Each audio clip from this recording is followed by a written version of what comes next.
Welcome to this introductory presentation on the competency framework for city managers in the digital age, being developed as part of the Digital Cities for Change project at the Cambridge Centre for Smart Infrastructure and Construction.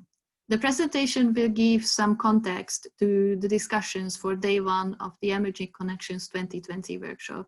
My name is Time Anokta. I'm a research associate at CSIC and also one of the organizers of the workshop.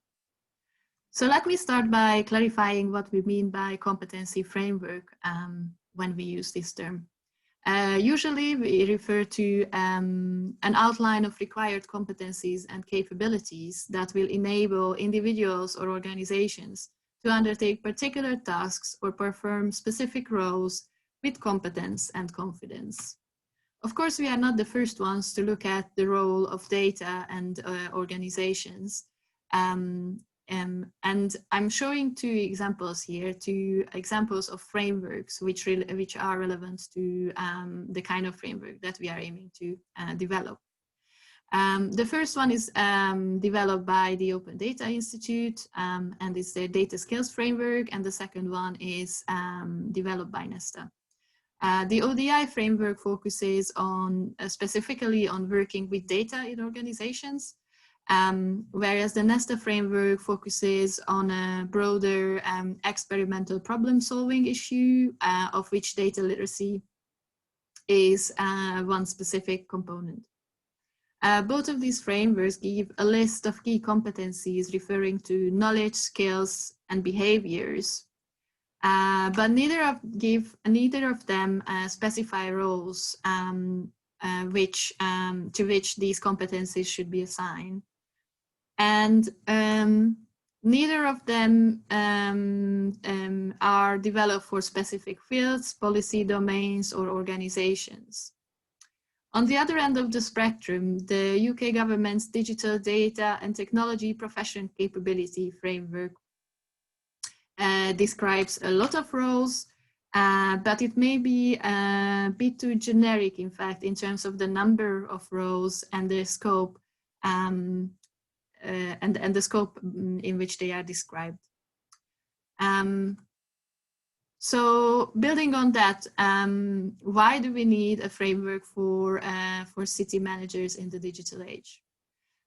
Essentially what the framework aims to help with is to advance understanding of value, limitations, and risks of data-driven urbanism, to enable city authorities to lead digitalization in their cities, and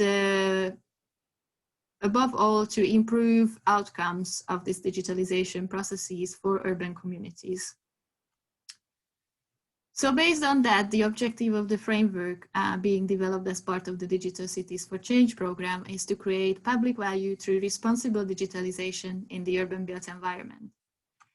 And what this specifically means is that from a technology perspective, we are focusing on issues such as data generation, processing, analyzing, visualizing, sharing, and storing.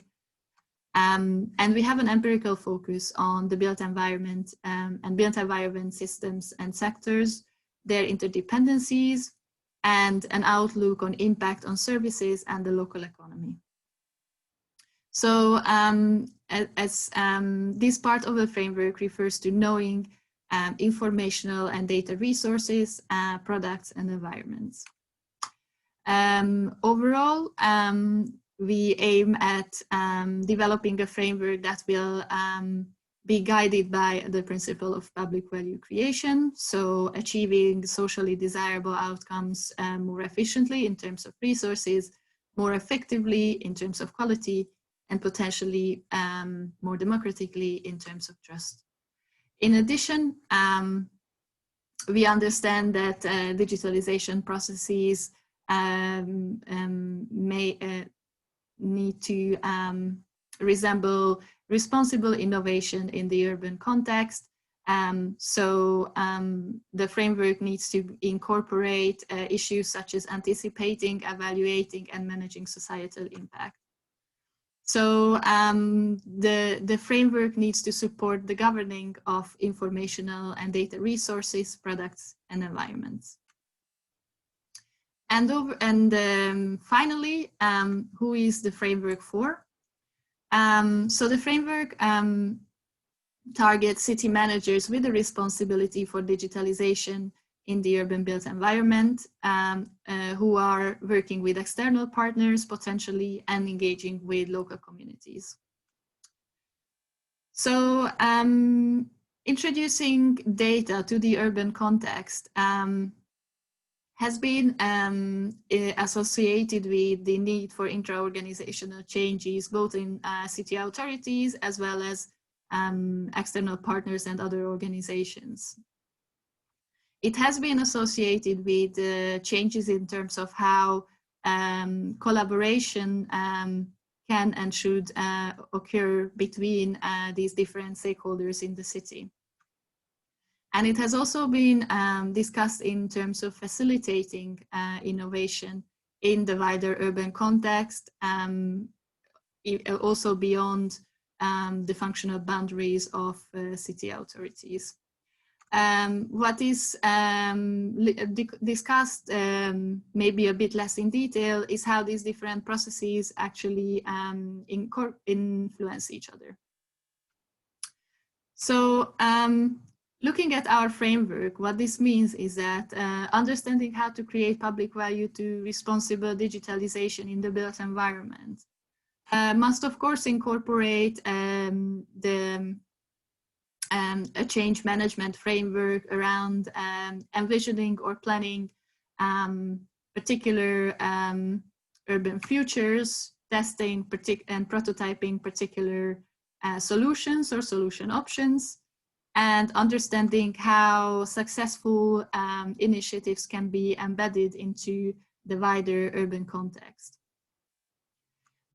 However, what this process requires is also a context which enables this process to start and continue. So our framework, therefore, is divided into these 4 parts. And going forward, the enabling part is comprised of 3 elements. So we, based on research and literature review, as well as case studies, we developed some ideas around what would be the dimensions of enabling competencies that are required to sustain this, these digital innovation processes. So these dimensions include knowledge development and management around the urban built environment systems, their interdependencies, including with public services that depend on them, digital technology landscape and trends, digital and data ethics, as well as legislative context. Of course, the enabling context must include stakeholder and community engagement. And that involves both politics, private sector, and citizens, and it requires processes such as intermediation, participation, co-production, communication, consensus building, or conflict resolution. In addition, we also need to develop an evidence base for informed policy decision making. This enabling characteristic refers to an evolving information environment of which data is becoming a part. Specifically, it relates to both data and its institutionalized dimensions to enable a data-driven or data-informed decision-making culture to emerge, which will support digital innovation. So as mentioned previously, we were looking at how this digitalization or digital innovation process may look in different types of digital innovation processes. We mentioned intra-organizational innovation, collaborative innovation, and facilitating innovation. And what we found is that the enabling part is actually fairly consistent across the 3 scenarios. And so we term these generic competencies or core competencies. However, the process related competencies are more task specific and essentially arise from from applying generic competencies to undertake particular tasks in the digital innovation process. So the competency framework currently rests on 3 pillars. One of which is the task-based perspective that I have just introduced. In terms of competencies, we are talking about competencies based on knowledge and competencies based on action. So knowledge-based competencies are things to know, and action-based competencies are things to be able to do. And we divided competencies into 3 particular groups. These include digital and technical competencies around digital technology trends, technology applications, data science, and urban systems, specifically the built environment systems. There is a group around governance and management, which includes competencies related to local government policy and regulation, collaboration and stakeholder management, citizen engagement and participation, and business models, finance and procurement. In addition, we added a group around ethics and responsible innovation, which is particularly crucial in the current environment, which relates to competencies that enable individuals and organizations to anticipate impact of digital innovation processes, to reflect on causes and mechanisms, to be able to deliberate different options, and to embed responsiveness into decision-making processes. So, for example, reflexivity or agility. And finally, the 3rd pillar of the competency framework is roles. So we devised a competency clustering methodology, which will be introduced more in detail on day 2 of the workshop, which will help us to define roles that can arise from likely combinations or levels of proficiency of competencies based on interdependencies among them. And they may align with existing institutionalized roles or may require new and reshaped job roles.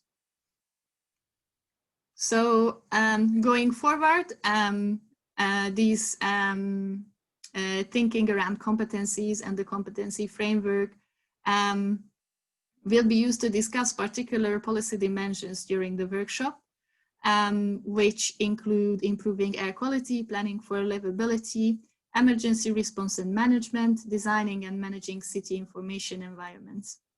All of these policy dimensions will come with 2 policy options, and they will be discussed in different breakout sessions. Just to show a little bit of how we aim to analyze this, these discussions in the breakout sessions. So we have 2 breakout sessions for day 1. Session 1 will look at engaging stakeholders and selecting an option of the 2 possibilities. And session 2 will, different groups will look at either trialing a pilot, which was the selected option, or developing learnings from pilot project and embedding into citywide projects. So what we will be looking at is the subtasks that are involved in these 3 types of stages of the digital innovation process, and the competencies that are required to undertake those subtasks. And going forward, day 2 of the workshop will look at how we can cluster competencies into particular roles, which may or may not align with subtasks. So this is broadly what the workshop will be about in the 2 sessions or 2 days. Thank you very much for listening to this presentation, and I look forward to see you and discuss with you on 7th of October. Bye.